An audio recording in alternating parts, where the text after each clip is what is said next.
میں ان سے سوال کرتا ہوں کہ کیا خدا ہر چیز بنا سکتا ہے؟ اور ان میں سے اکثر ہاں بولیں گے۔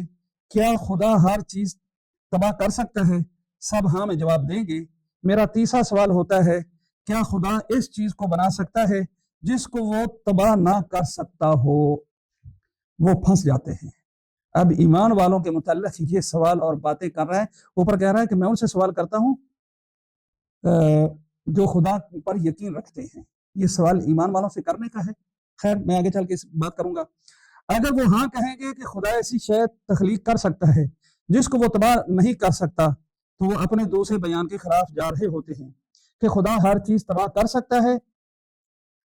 اگر وہ نہ کہتے ہیں کہ خدا ایسی چیز نہیں بنا سکتا جس کو وہ تباہ نہ کر سکتا ہو، تو اس کا مطلب یہ ہوگا کہ وہ اپنے بیان سے منحرف ہو رہے ہیں۔ دوبارہ وہ یہاں منطق کو استعمال میں نہیں لا رہے، وہ پھنس چکے ہیں۔ ایمان والوں کے ذہنوں کو ایسے مشوش کرنا یہ ٹھیک ہے؟ بھولے بھالے سیدھے سادے عوام ہیں، ان کو تم اعمال کی بندگی کی دعوت دو جو ڈاکٹر صاحب کی اپنی پٹھاری جس سے خالی ہے۔ ڈاکٹر صاحب کے پاس نہ اعمال ہے نہ بندگی ہے۔ ڈاکٹر صاحب تو پوری دنیا میں جی بڑا دین کا کام کر رہے ہیں، یہ کر رہے ہیں، ٹھیک ہے بھی، ہمیں تو اس سے کوئی اعتراض نہیں ہے، لیکن اپنوں بیچاروں کی حالت یہ ہے کہ وہ اغیار کا لباس، اغیار کی علامت اور غلامی کی ٹائی ان کے گلے سے بھی نہیں اتری۔ خود کہتے ہیں ایسا لباس پہننا ٹھیک نہیں جو کسی دوسری قوم کی غمازی کرتا ہو، اور خود گوروں کا لباس چھوڑنے کو ابھی تک تیار نہیں ہے۔ خود گوروں کا لباس استعمال کرتے ہیں، خود کہتے ہیں، اسی کتاب میں ہے، ایسا لباس نہیں پہننا چاہیے جو کسی دوسری قوم کی غمازی کرتا ہو۔ تو ان کی اپنی پٹاری بندگی سے خالی ہے۔ بات تو یہ عوام کو اور ایمان والوں کو سمجھانی چاہیے، اور یہ فضول ابحاث میں دل نہیں کرتا کہ ہم اس پہ بات کریں، لیکن ساتھی بار بار پوچھتے ہیں، اس لیے یہ میں کچھ عرض کر رہا ہوں۔ یہ فضول باتیں ہیں، علماء کو، اہل اللہ کو، ایمان ہمارے والوں کو ان باتوں میں نہیں پڑھنا چاہیے، فضول ابحاث ہیں یہ، لیکن ساتھیوں نے پوچھا تو مجھے یہ کچھ بولنا پڑا ہے۔ اس طرح خدا اونچا پست قد کی تخلیق نہیں کر سکتا۔ ہاں، وہ لمبے شخص کو چھوٹے قد میں تبدیل کر سکتا ہے، لیکن وہ اس کے بعد لمبا نہیں رہے گا۔ وہ چھوٹے قد کو لمبے قد میں تبدیل کر سکتا ہے تو وہ شخص پھر چھوٹا نہیں رہے گا، لیکن آپ کے پاس لمبا چھوٹا شخص نہیں ہو سکتا۔ یعنی ایک ہی شخص لمبا بھی نظر آئے، چھوٹا بھی نظر آئے، ایک ہی وقت میں خدا ایسا نہیں کر سکتا، یہ کہہ رہا ہے۔ آپ کے پاس درمیانہ آدمی ہو سکتا ہے جو نہ لمبا ہو نہ چھوٹا ہو۔ اسی طرح اللہ سبحانہ و تعالی موٹا پتلا آدمی نہیں بنا سکتے۔ انا للہ و انا الیہ راجعون۔ یہاں ہزاروں ایسی چیزیں میں گنوا سکتا ہوں جو اللہ سبحانہ و تعالی نہیں کر سکتے۔ اللہ جھوٹ نہیں بول سکتا، جب وہ جھوٹ بولے تو اس لمحے خدا نہیں رہتا۔ اللہ خدا نا انصاف نہیں ہو سکتا، جس لمحے وہ نا انصاف ہوتا ہے تو وہ خدا نہیں رہتا۔ خدا مجھے اپنی سلطنت سے باہر نہیں پھینک سکتا۔ تمام دنیا، تمام کائنات اس کی سلطنت ہے۔ وہ مجھے مار سکتا ہے، وہ مجھے نیست و نابود کر سکتا ہے، وہ مجھے غائب کر سکتا ہے، لیکن وہ مجھے اپنی سلطنت سے باہر نہیں پھینک سکتا۔ قرآن کہیں نہیں کہتا کہ خدا ہر کام کر سکتا ہے، انا للہ و انا الیہ راجعون، لیکن اس کی بجائے قرآن کہتا ہے اللہ ہر شے پر قادر ہے۔ قرآن نہیں کہتا اللہ ہر کام کر سکتا ہے۔ قرآن کہتا ہے کہ اللہ کے پاس ہر کام کرنے کی طاقت اور قدرت ہے۔ اس طرح یہ اب ڈاکٹر صاحب بہت لمبی یہ باتیں کرتے ہیں۔ آگے چل کر ڈاکٹر صاحب پھر اسی کے آخر میں بات کرتے ہیں، خدا کو سونے کی ضرورت نہیں، انسان کو نیند کی ضرورت ہے، لہذا اگر ہمارے پاس ایک آدمی ہے تو اسے نیند کی ضرورت ہوگی، اسے ریسٹ چاہیے ہوتی۔ اس آدمی کو کھانے کی ضرورت ہوتی ہے، تو خدا زمین پر کیسے آ سکتا ہے اور ایک ہی وقت میں فانی اور لافانی ہو جائے؟ یہ غیر منطقی بات ہے۔ اگر آپ کہیں کہ خدا انسانی شکل میں آ کر انسانی صفات کا حامل ہو جاتا ہے تو آپ دہریے کو ایک چابک پکڑا رہے ہوتے ہیں تاکہ وہ آپ کو مارے۔ جس لمحے آپ یہ کہتے ہیں کہ خدا سپر نیچرل ہے، خدا ہر کام کر سکتا ہے، تو آپ دہریے کو چابک دے رہے ہوتے ہیں کہ وہ آپ کو مارے۔ خدا سپر نیچرل نہیں ہے، خدا ہر کام نہیں کر سکتا، خدا انسانی شکل میں نہیں آ سکتا، خدا فطرت ہے، اس کے پاس ہر چیز کی طاقت ہے، وہ جو چاہتا ہے کرتا ہے، وہ انسانی صورت میں نہیں آتا۔ اور اسی میں ڈاکٹر صاحب نے کہا ہے خدا خدائی کام کرتا ہے، غیر خدائی کام نہیں کرتا۔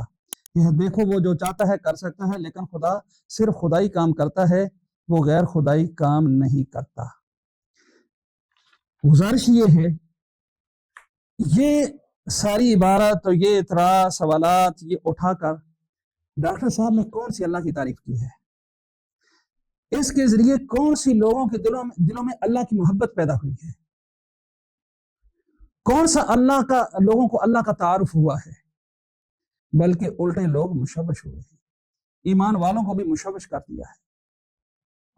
اور میں اس میں کچھ عرض کرتا ہوں کہ ڈاکٹر صاحب اس میں تو پہلے تو میں وہ میری بات، کیا یہ اہل حدیثوں کے عقیدے ہیں؟ اہل سنت والجماعت کا تو یہ بالکل عقیدہ نہیں ہے۔ کیا یہ اہل حدیث حضرات کا عقیدہ ہے؟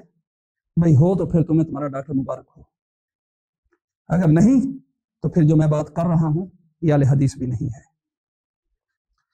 دوسری بات، ایسی باتیں اللہ کی ذات اور شان کے متعلق کہنا کیا اہل حدیثوں کے نزدیک جائز ہیں؟ کیا اہل سنت والجماعت کے نزدیک جائز ہیں؟ کس مسلمانوں کی کس جماعت کے نزدیک یہ جائز ہیں کہ اللہ کی شان میں ایسی باتیں کی جائیں اور ایسی، یہ میں تو اس کو گستاخی کہوں گا، ایسی گستاخیاں کی جائیں؟ آپ دیکھیں صحیح بات سمجھیں، دو لفظ ہیں، ایک ہے سبحان، جسے ہم کہتے ہیں سبحان اللہ۔ کیا مطلب ہے اس کا؟ اللہ تعالی تمام خامیوں سے پاک ذات ہے، تمام خامیوں سے پاک ذات ہے۔ جھوٹ بولنا خامی ہے، نا انصافی خامی ہے، ظلم خامی ہے، اور کسی کام کو نہ کر سکنا یہ خامی ہے۔ تو اللہ پاک سبحان اللہ تمام خامیوں سے پاک ہے۔ اور دوسرا ایک لفظ ہے الحمدللہ، حمد، کہ تمام تعریفیں، تمام خوبیاں وہ اللہ ہی تعالیٰ کے لیے ثابت ہیں۔ اب جتنے کمالات ہیں، جتنی صفات کمالات ہیں، جتنی خوبیاں ہیں، وہ اللہ تعالیٰ کے لیے ہیں۔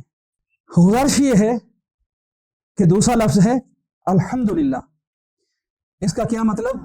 تمام صفات کمالات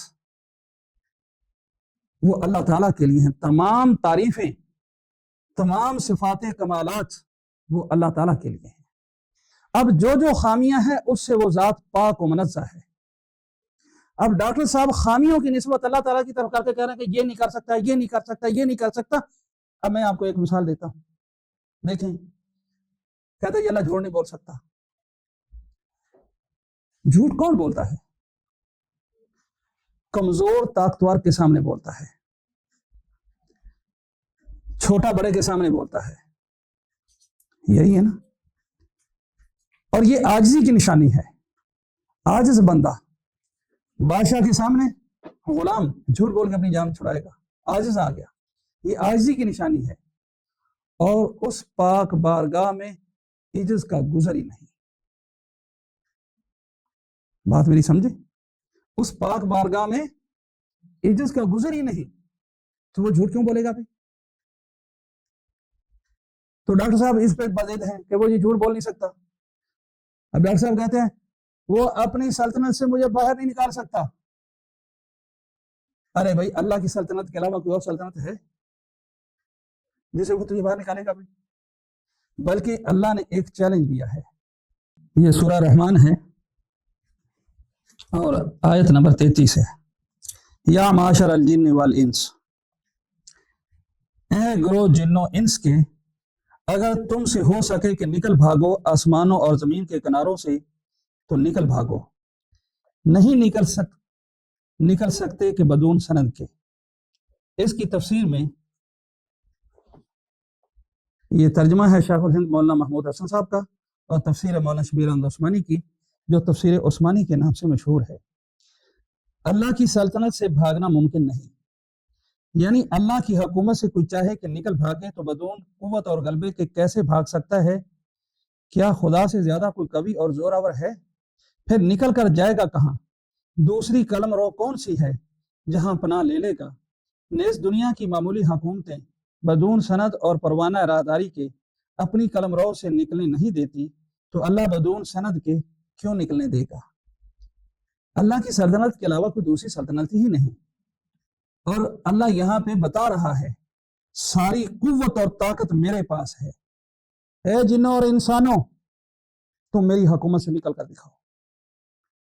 تو ڈاکٹر صاحب اسی چیلنج کو اوپر الٹا لوٹا رہے ہیں، اللہ مجھے اپنی سلطنت سے نکال نہیں سکتا۔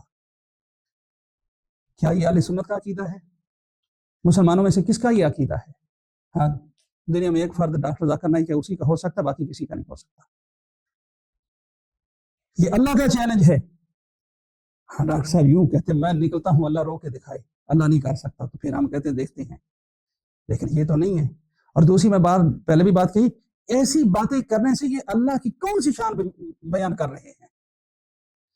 پھر کہتے ہیں اللہ تعالیٰ موٹے کو پتلا کر سکتا ہے، پتلے کو موٹا کر سکتا ہے، لمبے کو چھوٹا کر سکتا ہے، چھوٹے کو بڑا کر سکتا ہے، لیکن ایک ہی وقت میں وہ موٹا بھی ہو، پتلا بھی ہو، وہ چھوٹا بھی ہو، وہ بڑا بھی ہو، اللہ نہیں کر سکتا۔ انا للہ و انا الیہ راجعون، یعنی کہ اللہ تضادات کو جمع نہیں کر سکتا۔ ہمارا اللہ، میں پہلے عرض کیا، اگر یہ خوبیاں ہیں تو یہ سب کچھ کرنے پہ قادر ہے، اگر یہ خامیاں ہیں تو اس کی جناب میں ان کا گزر ہی نہیں ہے، گزر ممکن بھی نہیں ہے۔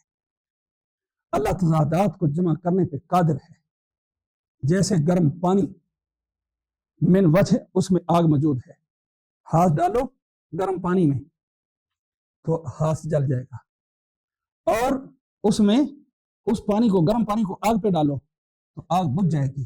یہ تو ہمارے مشاہدے کی بات ہے، بات وہی میں شروع والی عرض کر رہا ہوں کہ اگر یہ خوبیاں ہیں تو ہر خوبی پر وہ قادر ہے، اور اگر وہ خامی ہے تو وہ اس پاک بارگاہ میں اس خامی کا تو گزر ہی نہیں ہے۔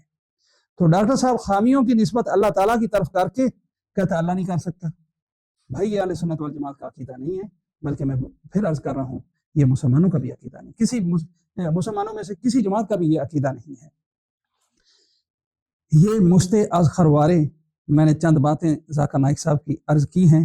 یہ ذاکر نائک صاحب ہیں، نہ ان کے پاس علمی رسوخ اور تحقیق ہے، اور جس کو مسئلہ یہ ہے کہ جب بغیر استاد کے علم حاصل کیا جائے تو پھر یہی حال ہوتا ہے۔